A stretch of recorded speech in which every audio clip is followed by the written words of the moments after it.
Okay. Thank you. Thank you, Pablo.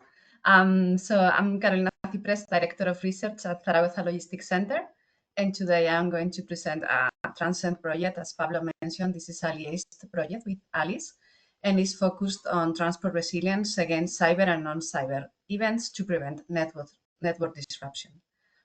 This is the agenda for today. You will have see the presentation later.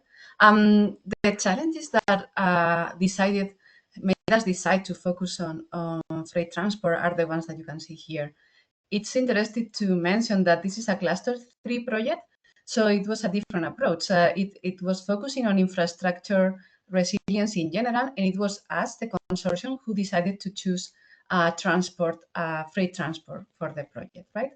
Why? Because of the volatility, uncertainty, complexity, and ambiguity that exist, and it's true that that is horizontal to all sectors, but also specifically because transport is a very vulnerable sector, right? Because there are a lot of interdependencies.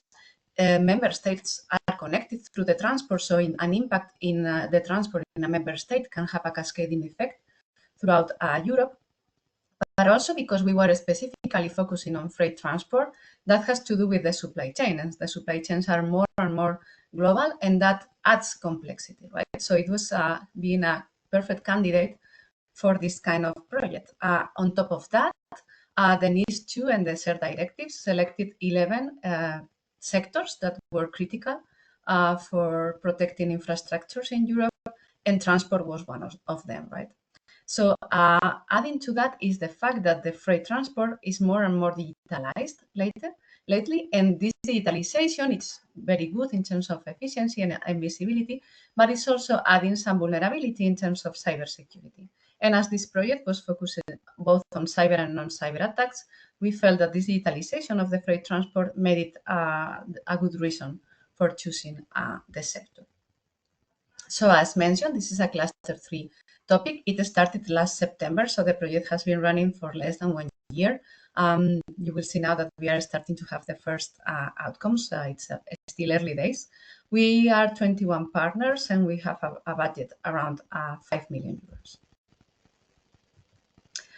When decided how to shape the consortium, we decided that we needed to have representatives from all freight transport infrastructure, right? Because this project is not about these pilots, it's about what we can transfer afterwards to the sector in general, right?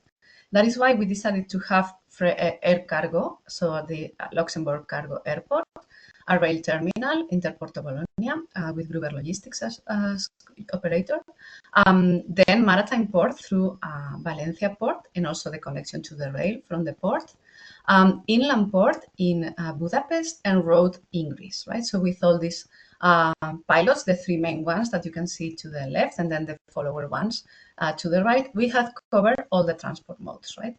Also transversal partners that are providing the technology or the academic knowledge, and then regulatory authorities. The objective of TRANSCEND is indeed to provide a set of advanced tools, guidelines, and technological solutions. So even though the control tower is at the core of the project, and is the technological solution that we will be discussing a bit more in detail today, the project is not only focusing on the tool, but also providing some guidelines and some protocols to help this resilience, these infrastructures be more resilient, right? Against cyber and against physical threats, and not only the infrastructure, but also the infrastructures that are related to the main ones that we are identifying. This is a multi-hazard project because we want to take into account all the potential hazards that can impact on the freight transport infrastructure, right? And we can look at the natural hazards. And indeed, we had floods in Valencia last fall that had an impact on the port of Valencia, right? So the natural hazard, the climate change, is going to be also have a say in the kind of risks we're going to look at, but also insider threats, terrorism, cyber attacks, hybrid attacks. So all of that is going to be taken into account in this project. And how do we do that? We have a multi-phased approach, right? So we are looking first at the situational awareness to know what is going on, the potential hazards that the infrastructures can face, then at the mitigation, and we will see now how we are doing that because this is currently what we are working on in the project. then preparedness, and finally response. We do not include recovery in this project because what we do is have a cycle approach that is ongoing throughout the life of the project, right? As mentioned, at the core of the project, with all this multi-phased approach, we have the Transcend control tower. And this control tower, it's not a typical control tower for a shipper looking at the whole supply chain. It's a control tower for the infrastructure operator, and it's going to enable them to visualize and monitor what is going on, but also to predict and simulate, right? And this is going to be enabled by artificial intelligence and also machine learning models. Collaboration is critical for Transcend, not only in the shape of the pilots. You can see here the 5 pilots that I just mentioned.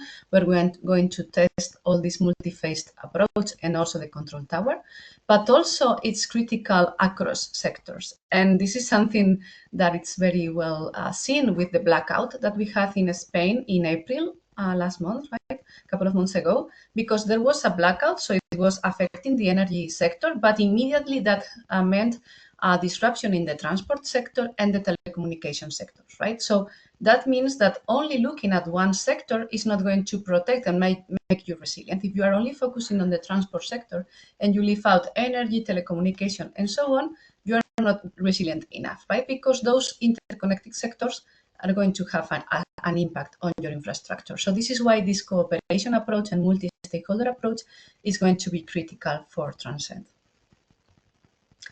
I mentioned this, that the control tower concept is at the core of the project, and the specificities of this control tower that we provide is that it has embedded business intelligence, not only coming from the internal data sources, so we will have the transport management systems, all the business software that there may be available in the infrastructure, but it's also looking at sources outside, right?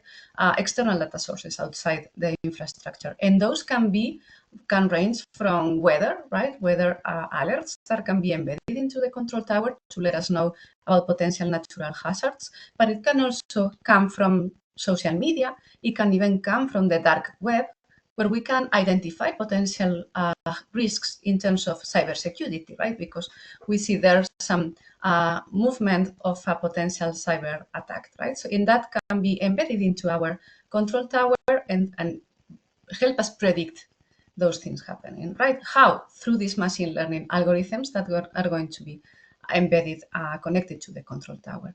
The control tower will have different modules, and those modules are going to follow the multi-phased approach that I mentioned, right? So they will help us with situation awareness, mitigation, preparedness, and response.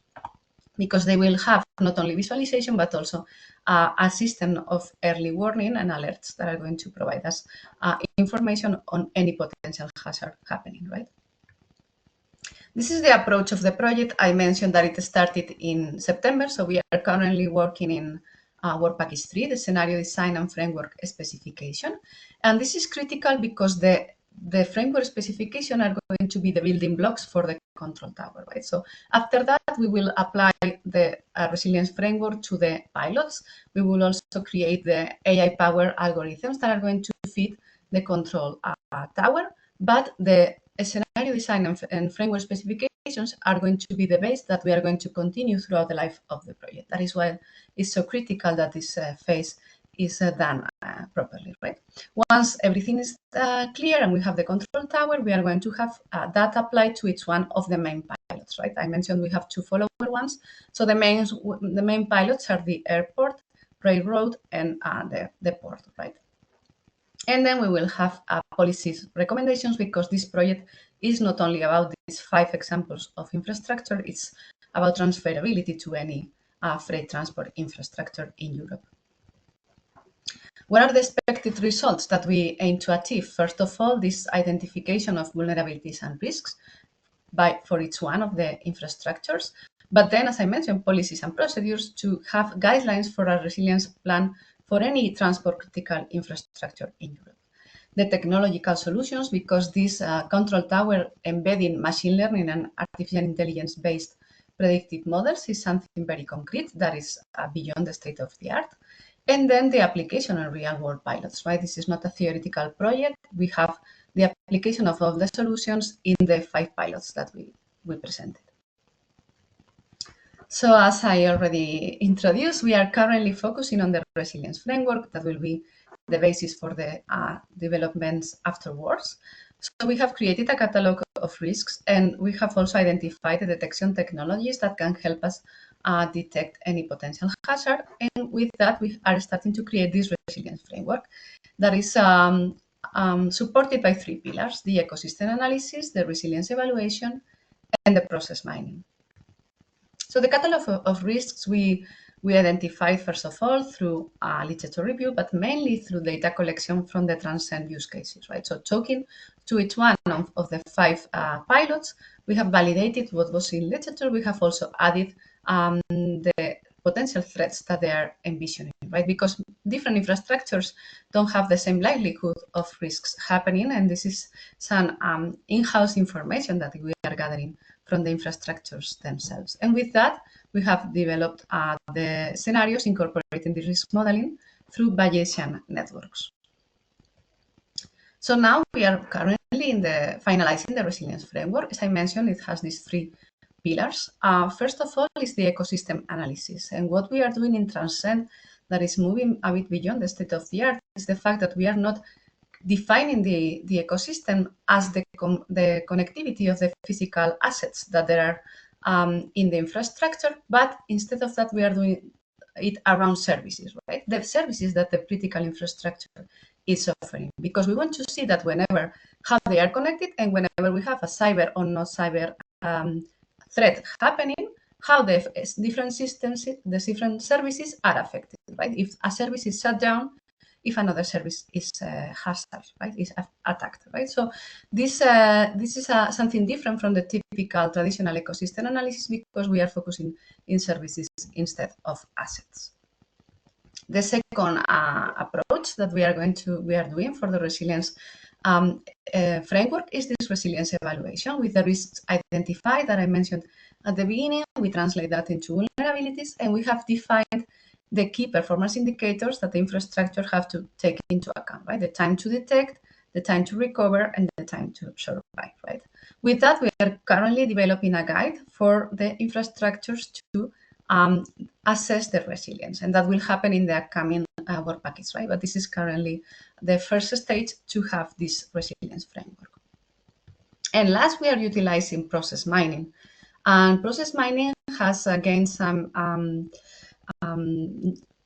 it's more known since the last 10 years because of the change it has happened in identifying the interactions that a process has through looking at the logbooks, right? So it helps us understand dynamics that maybe we are not aware of, that are not easy to see, that even when talking to the infrastructure owners, they are not aware of those dynamics, but analyzing the logbooks help us see those dynamics, and knowing how the different processes are connecting in normal operations give us information that then we can use whenever a disruption happens, right? So we have identified from each one of the pilots the process that we are going to apply process mining to, right? And this is currently what we are doing in this part of the project.